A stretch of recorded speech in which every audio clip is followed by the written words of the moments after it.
हर्षवर्धन जी, पहले आपसे शुरुआत कर लेती हूँ, क्योंकि ये मुझे बिल्कुल तय है कि आरपी सिंह जी किसी नाम को नहीं लेने वाले हैं, क्योंकि यहाँ कार्यकर्ता कोई नाम पर मोहर नहीं लगा रहे हैं, वो इंतजार कर रहे हैं। लेकिन मैं आपको एक बात बताऊं कि मैं सीधे सीधे आपसे पूछूंगी, आपका कयास क्या है? बहुत से लोग यहाँ एक महिला सीएम की बात कर रहे हैं, मुझे बहुत ऐसे मिले जो प्रवेश वर्मा का नाम ले रहे हैं। यहाँ पर दो ही नाम गूंज रहे हैं। मुझे लगता है, देखिए सुचेता, मुझे लगता है कि अब तो जब तक आपका शो ये खत्म होगा तब तक नाम आ जाएगा, लेकिन इसमें जरा सा भी संदेह नहीं है कि प्रवेश वर्मा अभी भी मुख्यमंत्री पद पर सबसे मजबूत दावेदार हैं। लेकिन जो समीकरण के लिहाज से देखें, और भारतीय जनता पार्टी जिस बात को, क्योंकि नरेंद्र मोदी बार बार कहते हैं महिला मतदाता, महिलाओं के लिए योजना, महिला सेंट्रिक गवर्नमेंट, सब कुछ उसी हिसाब से चलता है। और दिल्ली की राजनीति के लिहाज से देखें तो रेखा गुप्ता चूंकि डूसू की पदाधिकारी रही हैं, संघ संगठन से आती हैं,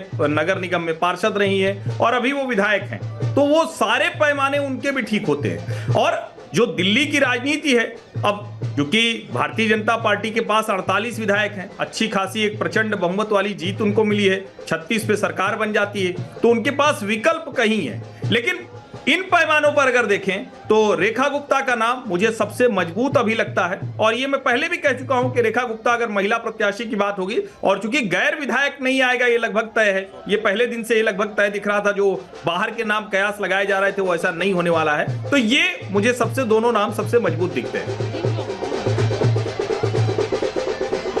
देखिए, मैं एक चीज बोलना चाहती हूँ हर्षवर्धन जी, कि जिन नामों की चर्चा सबसे ज्यादा होती है, हमने ये देख लिया वो नाम कभी बनते नहीं है। कम से कम मैंने ये मध्य प्रदेश में देखा, मैं राजस्थान में भी थी जब नाम का ऐलान होने वाला था, हर जगह जहां पर जिन नामों की चर्चा ज्यादा होती है वो नाम कभी नहीं होते। इसीलिए आरपी सिंह जी, बहुत से नेता ये भी ऐसा भी कहते हैं, भाई हमारे नाम मत उछालो, तभी हमारे चांसेस हैं बनने के। आरपी सिंह जी,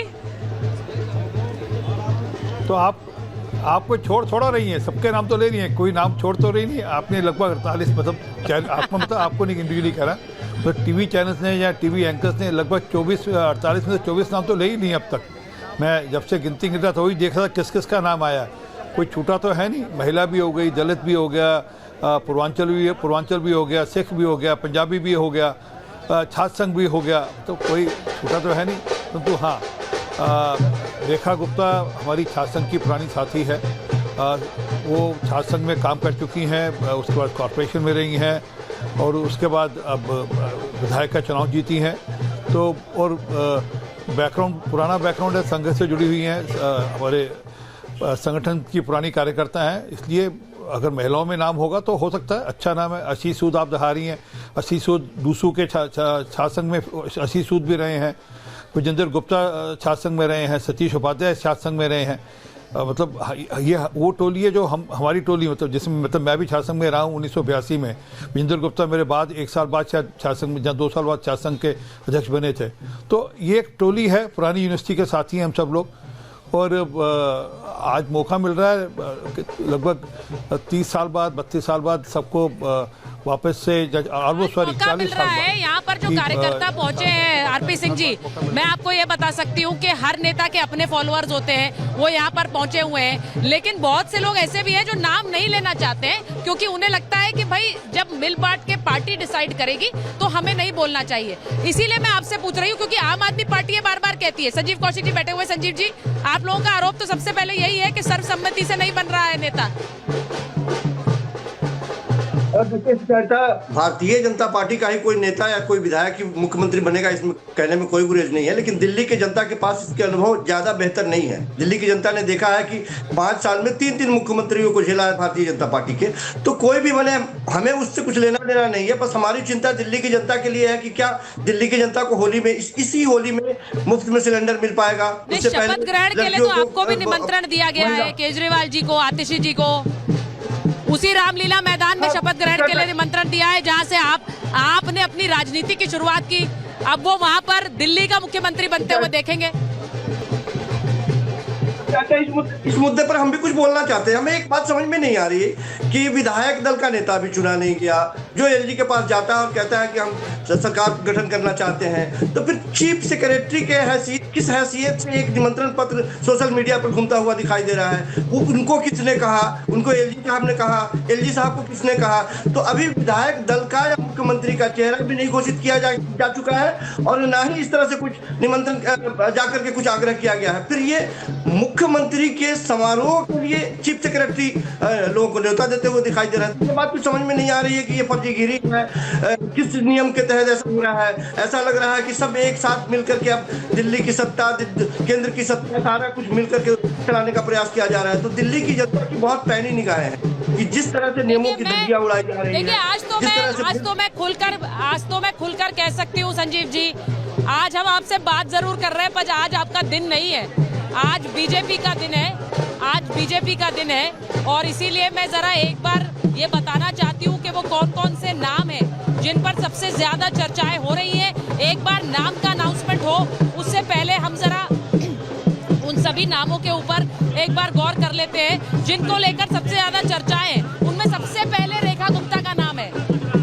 रेखा गुप्ता का नाम है क्योंकि शालीमार बाग से वो विधायक है, लेकिन आरएसएस से संघ से जुड़ी रही है, छात्र संघ से उन्होंने शुरुआत की थी और दिल्ली नगर निगम में 3 बार पार्षद रह चुकी हैं। ये एक सबसे बड़ा नाम जो प्रबल दावेदार बनकर आ रही है कि रेखा गुप्ता होंगी सीएम।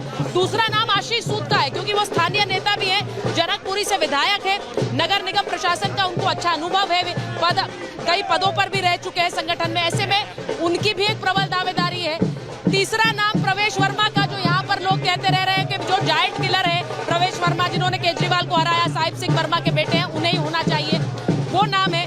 वही विजेंदर गुप्ता जो कि 3 बार विधायक रह चुके हैं, वरिष्ठ नेता है और रोहिणी से विधायक है, उनका नाम आगे भी है। वो जिस तरह से वैश्य समुदाय से आते हैं और वो कोर वोटर है बीजेपी का, तो ये बार बार कहा जा रहा है कि ये एक प्रबल दावेदारी बना देता है रेखा गुप्ता का भी और विजेंदर गुप्ता की भी। और इसी के साथ साथ मोहन सिंह बिष्ट जो सबसे वरिष्ठ विधायक है, 6ठी बार उन्होंने विधायकी का ये चुनाव जीता है और इसीलिए उनका नाम भी आगे चल रहा है। लेकिन मेरा सिर्फ मानना ये है दुष्यंत जी, आप लोग तो रविशंकर प्रसाद अपने घर से निकल गए, वो तस्वीरें दिखा रहे हैं रविशंकर प्रसाद जो कि सीधे अब यहीं पहुंचेंगे जहां पर हम मौजूद हैं और यहीं पर रविशंकर प्रसाद पहुंचेंगे, नाम की पर्ची निकालेंगे। कार्यकर्ता अपनी पर्ची अपने अपने पसंद की निकाल रहे हैं, तो मैं एक बार जरा उनसे बात कर लेती हूँ।